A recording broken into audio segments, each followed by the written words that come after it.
Welcome to Whispering Loudly, the award-winning Workshop Whisperer podcast, as featured by Apple, with Rachel Evans, the #1 automotive business coach in the aftermarket, thanks to titanium sponsor Mechanic Desk and gold sponsor Podium. Welcome to Performance Hub with Dean Evans. Welcome back to Whispering Loudly. I'm your host, Rachel Evans, and today we are joined by Coach Dean Evans for Performance Hub. Hello, Dean. Hello, Rachel. Great to have you on the podcast as always. Today we are talking about why change happens by choice, not chance. We are. I think too many people spend too much of their life thinking that things just happen to them. They disregard the real opportunity or the hidden gift in what life brings to us as being the real fact that life happens for us. So what am I really saying here? All too often, people just believe that, well, things just happen. They just happen by chance. And you know what? There's nothing I can do about it. Or, I'm just a victim here, or it's someone else's problem, or there's something else to blame for, the situation, the circumstances that we're in, or the experiences that we're having. And I'm actually here to call BS on that today. Two reasons. Why? Because when you accept 100% responsibility for everything that's happening in your life, in your business, with your finances, within your relationship, with your children, with your workplace, with your team. It is the most empowering position that any one person can ever put themselves in, because you simply understand that you now introduce the power to choose what you do. You get to choose your response. You get to choose how you react. You get to choose what you implement. You get to choose what changes, rather than being, at the mercy of, or feeling like the victim of, all these changes that are occurring around you. So what can this look like for our listeners, on a really typical day situation in their workshop, for instance? They might be having a bit of a pity party about their teams not being as productive as they would like, and it's not fair because, they're paying them wages and they're not getting the result that they want. What's the action needed to be taken by the owner here? Well, number one, accept that the performance of a team will rise to the performance of their leader. So instead of looking around and pointing fingers at the team and going, yelling, screaming, losing your proverbial marbles, blaming them for what's happening, really take a breath and ask yourself the question, how am I implicated in this? What responsibility do I have here? What part of this do I need to accept? And with that, you then introduce, as we said, the power of choice, but also the power of possibility, right? Or the pathway of possibility. Because the moment we accept that everything around us is the very moment that we now have all the opportunities to change, improve, upgrade, the way the team functions, the way the team works, the way we measure their effectiveness, their productivity, right? And we know that what gets measured gets improved. By simply saying, well, this team's hopeless or they're not performing well, how are you quantifying that? Is there a benchmark that they're using? Have you tracked the trends over the days to know that, well, you know what, Tuesdays are always busier than Thursdays, but you're complaining that Thursdays they're slacking off?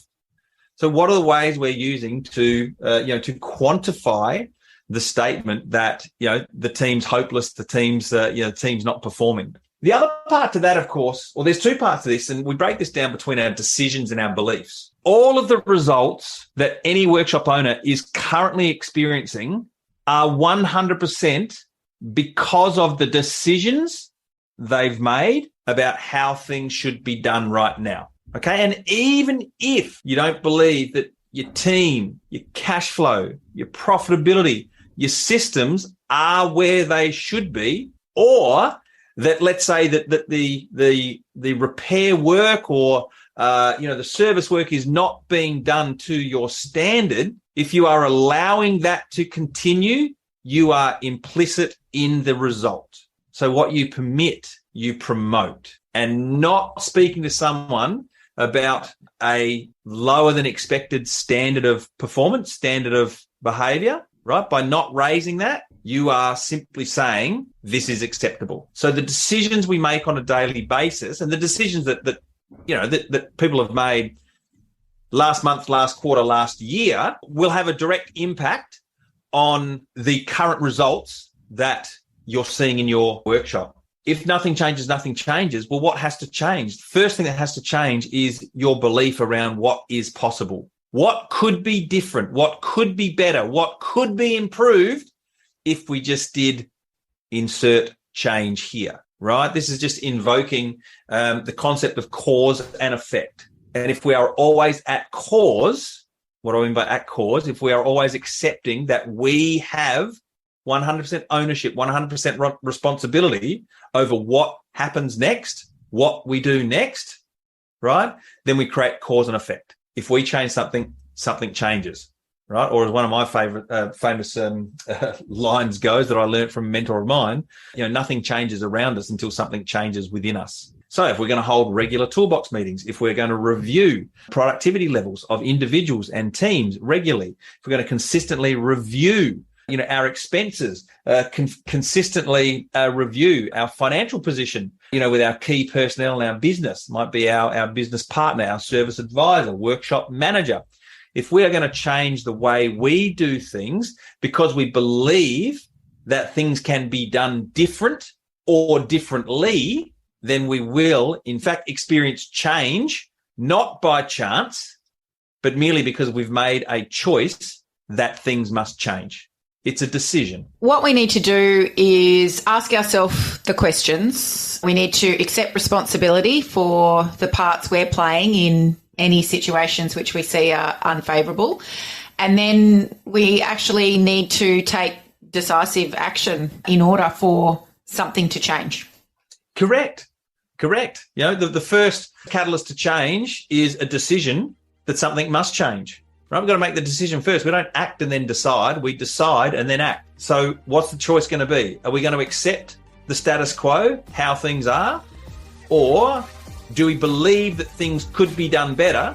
And so we choose to implement positive change. Coach Dean Evans, thank you so much for joining us on this episode of Performance Hub. You're welcome. Great to be here again. Thanks for listening to Whispering Loudly, the award-winning Workshop Whisperer podcast, as featured by Apple with Rachel Evans, the #1 automotive business coach in the aftermarket. Thanks to titanium sponsor Mechanic Desk and gold sponsor Podium. Want to find out how the Workshop Whisperer team can put your auto repair shop on the path to business success? Head to www.workshopwhisperer.com/whispering loudly to claim your free workshop success session with the team.